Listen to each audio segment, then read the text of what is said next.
Hello નમસ્કાર મિત્રો, હું નિકુંજ સોયા તમારું સ્વાગત કરું છું મારા ખીજડીયા ગામના વાડીના રસોડામાં. મિત્રો, આજે આપણે બનાવીશું રીંગણાનું ઓરો અથવા તો રીંગણાનું ભરથું કે જે રીંગણા શેકીને બનાવવામાં આવે છે. સાથે સાથે ખીચડી, બાજરાના રોટલા,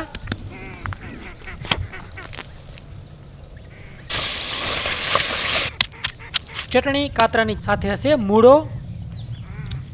ચાલો મિત્રો શરૂ કરીએ.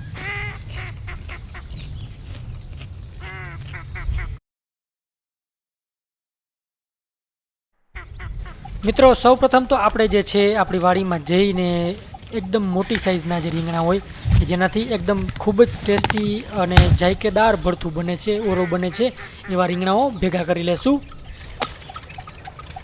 જોઈ શકો છો તમે મારી રીંગણાની સાઇઝ.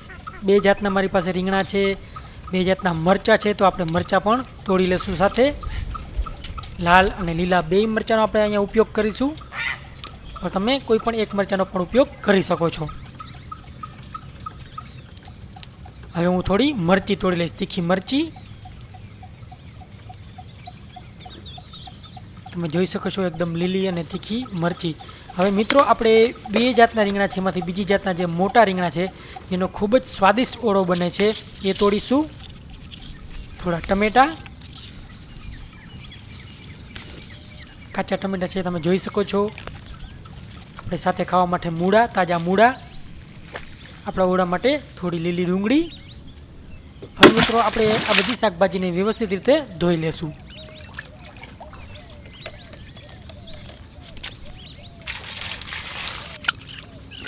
આ બધી શાકભાજીને આપણે સારી રીતે ધોઈ લેશું અને જે રીંગણાનો ઉપરનો ભાગ છે, ડીટિયાથી નીચેનો ભાગ, એ આપણે તોડી લેશું. કારણ કે એને શેકવામાં અવરોધ ઊભો કરે છે, એટલા માટે આપણે એને તોડવા પડે છે.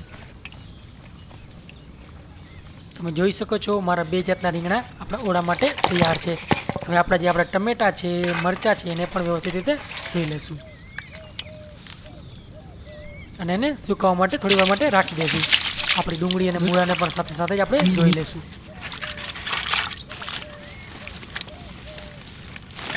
લીલી ડુંગળી અને મૂળા ધોયા બાદ મિત્રો, બીજી તરફ છે હું આગ પ્રગટાવીશ અથવા તો આપણો ચૂલો પ્રગટાવીશ, જેમાં આપણે આપણા રીંગણા શેકીશું. મિત્રો, આવી રીતે આપણા જે રીંગણા હોય એમાં હોલ કરી નાખવો, જેથી કરીને રીંગણામાં બ્લાસ્ટ ન થાય. જો તમે એમ ન કરો તો એવી પોસિબિલિટી છે કે રીંગણું ફાટે. તો આપણે રીંગણાને આવી રીતે કોલસા પર શેકીશું અને વારી ઘડી એને પલટતા રહીશું, જેથી એ ચારે બાજુથી વ્યવસ્થિત રીતે શેકાઈ જાય. તમે જોઈ રહ્યા છો મારા રીંગણા ખૂબ જ સારી રીતે શેકાઈ રહ્યા છે. એકદમ હળવા તાપે, કોઈ પણ જાતની બળશે નહીં અને વ્યવસ્થિત રીતે શેકાઈ પણ જશે. તમે જોઈ શકો છો મારા રીંગણા તૈયાર છે. તો હવે આપણે એને કાઢી લેશું. અને મિત્રો, હવે આપણે આની છાલ, જે ઉપરની છાલ છે, એને ઉતારી લેશું. તમે જોઈ શકો છો મારા રીંગણા એકદમ વ્યવસ્થિત રીતે શેકાઈ ગયા છે. એકદમ કૂણા માખણ અને તાજા રીંગણા છે આ. તો આનો જે ઓળો બનશે એ ખૂબ જ સ્વાદિષ્ટ અને જેનો ટેસ્ટ હશે એ ભરપૂર હશે. રીંગણાને વ્યવસ્થિત ચેક કર્યા બાદ હવે આપણે એને આવી રીતે સુધારી લેશું. મિત્રો, રીંગણામાં ચાર બાજુ ચેકો પાડીને એને હંમેશા ચેક કરવું, જેથી કોઈ ઈયળ તો હોય એને ખબર પડી જાય, તો આપણે એવા રીંગણાનો ઉપયોગ નહીં કરીશું. તમે જોઈ શકો છો મારા દરેક રીંગણાને હું ચેક કરીને વ્યવસ્થિત રીતે સુધારી રહ્યો છું. આ રીંગણા એકદમ તાજા છે, આમાં કોઈ પણ જાતની ઈયળ કે એવું છે નહીં, એટલે મને કોઈ પણ જાતની એવી ચિંતા નથી. હવે આપણે બીજી બાજુ આપણો પાછો ચૂલો પ્રગટાવીશું અને ત્યાં આપણું કુકિંગ ચાલુ કરીશું. જોઈ શકો છો મારો ચૂલો તૈયાર છે. તો હવે આપણે ખીચડીની તૈયારી કરીશું. સૌપ્રથમ હું થોડું પાણી ગરમ કરીશ આપણી ખીચડી માટે. પાણી નાખ્યા બાદ આપણે એમાં નાખીશું હળદર, સ્વાદ પ્રમાણે મીઠું, અને બીજી બાજુ મિત્રો આપણે દાળ અને જે ચોખાની ખીચડી છે, મગદાળ અને ચોખાનું મિશ્રણ છે, જેમાં 65% મગદાળ છે અને 35% ચોખા છે, એવી ખીચડી આપણે બનાવીશું. તો આપણે એને ધોઈ લીધા બાદ, વ્યવસ્થિત રીતે ધોઈ લીધા બાદ નીતાળી દેશું અને હવે આપણું જ્યારે પાણી ગરમ થઈ જાય ત્યારે એમાં નાખી દેશું. તમે જોઈ શકો છો મિત્રો, મારી ખીચડી વ્યવસ્થિત રીતે પાકી રહી છે અને એ ઓલમોસ્ટ તૈયાર છે. તો આ માટીનું વાસણ છે એટલે ખૂબ જ ગરમ રહે છે, તો હું એમાં થોડું પાણી જ્યારે બચશે ત્યારે જ એને ઉતારી લઈશ. અને બીજી તરફ આપણે આપણા કાતરાની જે ચટણી હોય છે, એકદમ ગામડાની સ્ટાઇલમાં દેશી ચટણી, એના માટે હું ખાંડણીમાં થોડું લસણ, થોડું જીરું અને આપણા કાતરા નાખીશ.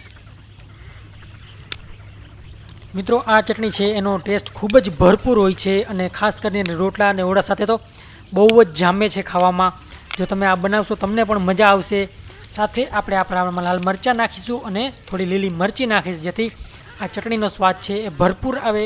થોડી તીખી થોડી ખાટી એવી આપણી ચટણી બને. સ્વાદ પ્રમાણે મીઠું નાખીશું મિત્રો આપણે એમાં. હવે આપણે એને આ જે દેશી ખાંડણી છે એમાં આપણે કૂટી લેશું. આવી રીતે કરવાથી આ ચટણીનો સ્વાદ ખૂબ જ ભરપૂર આવે છે. જે આપણે મિક્સર બ્લેન્ડરમાં નોર્મલી ચટણી કરતા હોય એના કરતાં ખૂબ જ અલગ સ્વાદની આ ચટણી બને છે. બીજી તરફ હું રોટલા માટે આપણી લોટની તૈયારી કરીશ. લોટમાં થોડું પાણી નાખીશ. જો તમને પસંદ હોય તો થોડું મીઠું બી અહીંયા નાખી શકો છો, પણ હું મીઠા વગરના રોટલા જ બનાવું છું, કારણ કે ખાવામાં મને ખૂબ જ આની સાથે મજા આવે છે એટલા માટે. જો તમને પસંદ હોય તમે મીઠું નાખીને પણ બનાવી શકશો. આપણે લોટને જરૂરિયાત પ્રમાણે પાણી નાખીને ખૂબ જ સારી રીતે મસળી લેશું. રોટલાનો લોટ હોય છે એ ઢીલો હોય છે, નોર્મલી એટલો ટાઈટ નથી હોતો કે જેટલો રોટલીનો હોય છે. તમે જોઈ શકો છો મારો લોટ તૈયાર છે. તો મિત્રો આપણી તાવડી ગરમ થઈ રહી છે અને હવે આપણે રોટલાની તૈયારી કરીશું. આ રોટલાને તમે હાથ દ્વારા પણ બનાવી શકો છો, પણ મારા માટે આ ઇઝી રહેશે પાટલામાંથી એને બનાવો, તો હું એને એવી રીતે જ બનાવીશ, પણ તમે હાથ દ્વારા પણ ટીપી શકો છો. જોઈ શકો છો આપણો ખૂબ જ સુંદર દેખાતો રોટલો તૈયાર છે. તો આપણી તાવડી ગરમ છે, હવે એમાં હું રોટલો નાખી દઈશ.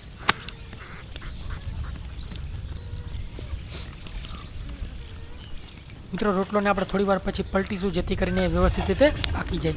જ્યારે એ તાવડીમાંથી ઉખડી જાય ત્યારે આપણે એને પલટીશું.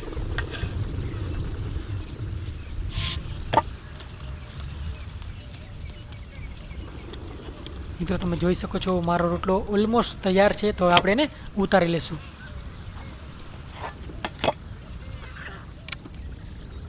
મારો રોટલો તૈયાર છે. બીજી બાજુ મિત્રો આપણે લીલી ડુંગળી છે એને સમારીશું. લીલી ડુંગળીમાંથી ઉપરના જે ખરાબ પાંદડા હોય આપણે કાઢી નાખશું. હવે આપણે એનો ઉપરનો ભાગ અને પાંદડા બંનેનો અલગ અલગ ઉપયોગ કરીશું. સૌપ્રથમ આપણે ઉપરના ભાગને વ્યવસ્થિત રીતે કાપી લેશું.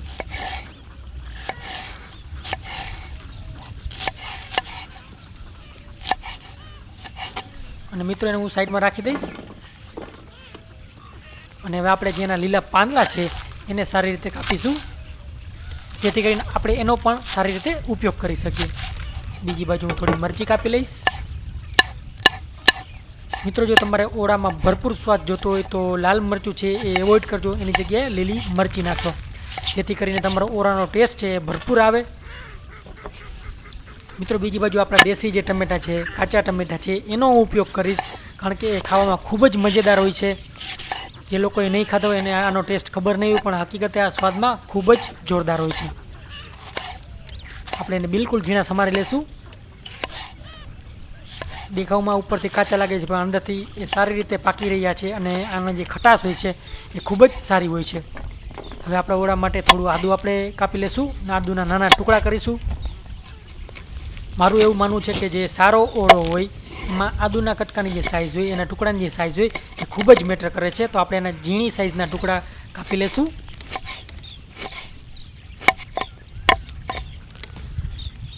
હવે હું થોડું તેલ ગરમ કરીશ. તમે જોઈ શકો છો મારું તેલ ગરમ થઈ ગયું છે. તો હવે એમાં જીરું નાખીશું. મિત્રો જીરું નાખ્યા બાદ એમાં આપણે જે લીલી ડુંગળીનો ઉપરનો ભાગ હતો એ હું નાખીશ સૌપ્રથમ, અને કાચા ટમેટા સાથે સાથે આદું થોડું આપણે એને મિક્સ કરી લઈએ.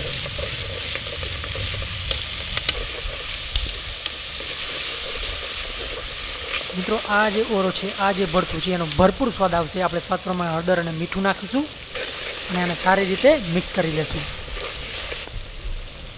થોડું લાલ મરચું, આપણે લાલ મરચાંનો ઉપયોગ બહુ અહીંયા નહીં કરીએ. અને આપણા જે શેકેલા રીંગણા છે એમાંથી થોડા રીંગણા હું બચાવીશ, કારણ કે હું તમને એક બીજી રીતના બી ઓરો બનાવતા શીખડાવીશ. જ્યારે આપણો ઓરો થોડો પાકી જાય ત્યારે આપણે ઉપરથી લીલી ડુંગળીના પાંદડા છે એ પણ નાખીશું. તો મિત્રો તમે જોઈ શકો છો મારો દેશી સ્ટાઇલમાં બનેલો ટેસ્ટથી ભરપૂર ઓળો તૈયાર છે. સારી રીતે મિક્સ કરી લઈએ હજી એકવાર. તમે જોઈ શકો છો સારી રીતે પાકેલો વ્યવસ્થિત રીતે બનેલો ઓળો તૈયાર છે. અને બીજી બાજુ મિત્રો આપણો જે કાચું ભરથું છે, કાચું ઓળો છે એ પણ હું બનાવીશ. એના માટે આપણે જે ડુંગળી, ટમેટાં અને આદું છે એ નાખી ઉપરથી થોડું મીઠું, લાલ મરચું અને થોડું તેલ નાખી અને મિક્સ કરી લેશું. મિત્રો ઓળામાં હંમેશા આપણે સિંગ તેલ અથવા તો તલનું તેલ યુઝ કરવું જોઈએ. થોડી તાજી કોથમરી, ધાણા ભાજીને આપણે વ્યવસ્થિત રીતે ધોઈ અને કાપી લેશું. ધાણા ભાજીને ધોઈ લીધા બાદ આપણે એને સુધારી લેશું અથવા તો સમારી લેશું. જોઈ શકો છો એકદમ તાજી, કડક અને ફ્રેશ ધાણા ભાજી. આપણે બે ઓળામાં થોડી થોડી ધાણા ભાજી નાખીશું. મિત્રો જોઈ શકો છો તમે મારી ખીચડી એકદમ દેશી સ્ટાઇલમાં બનેલી ખીચડી. હવે આ રોટલાને હું સ્પેશિયલ ટચ આપીશ, કોલસામાંથી શેકીશ જેથી એનો સ્વાદ ભરપૂર આવે. તમે જોઈ શકો છો મારો રોટલો છે કોલસામાંથી સારી રીતે શેકાઈ ગયો છે. હવે આપણે એક થાળીમાં આ બધું સજાવીશું. સૌ પ્રથમ મિત્રો જે મારો ઓળો છે, રીંગણાનો ઓળો અથવા તો ભરથું, જે વઘારેલું ભરથું છે એ નાખીશ. એની બાજુમાં જ હું કાચું ભરથું છે કે કાચો ઓળો છે એ નાખીશ. સાથે સાથે કાતરાની તીખી અને ખાટી ચટણી. તો મિત્રો તૈયાર છે આપણું કાઠિયાવાડનું સ્પેશિયલ ખાણું, જે એક ભરપૂર રીતે ખાઈ શકો છો એવા અંદાજમાં તૈયાર છે. કાચો ઓળો, શેકેલો ઓળો, ચટણી, રોટલો, ડુંગળી, મૂળો અને સાથે સાથે ખીચડી. હું આશા કરું છું કે મારી આ રેસીપી તમને પસંદ આવી હશે. પ્લીઝ મારી ચેનલને લાઇક કરો, શેર કરો અને સબસ્ક્રાઈબ કરો, જેથી હું વધુને વધુ વિડીયો તમારા માટે આવે જ પ્રકારના લાવતા રહું. અને હું આશા કરું છું કે આ વિડીયો તમને પસંદ આવી રહ્યા છે. પ્લીઝ તમારા અભિપ્રાયો કોમેન્ટમાં મને જરૂરથી જણાવશો, જેથી મારી રેસીપીમાં કોઈ ભૂલ હોય તો એને આપણે સુધારીશું. અથવા તો જે તમારા રેસીપીના સુઝાવ છે એ પણ મોકલો. અને જો તમારે કોઈ નવી રેસીપી જોવી હોય, તમને આ ચેનલ પર જોવાની ઈચ્છા હોય તો એ પણ સાથે જણાવી શકો છો. થેન્ક યુ સો મચ કે તમે આ વિડીયો જોયો, લાઇક કર્યો, શેર કર્યો અને મારી ચેનલને સબસ્ક્રાઈબ કરી. પ્લીઝ પ્લીઝ પ્લીઝ હું રિક્વેસ્ટ કરું છું કે જે તમારે રેસીપી જોવી હોય એ કોમેન્ટ બોક્સમાં મને અવશ્યથી જણાવજો, જેથી હું તમારા માટે આવી જ રેસીપી લાવતો રહું. તમારા સૌનો જોવા બદલ ખૂબ ખૂબ ધન્યવાદ, ખૂબ ખૂબ આભાર. ફરી મળીશું એક આવા જ વિડીયો સાથે. ત્યાં સુધી આવજો. Thank you for watching.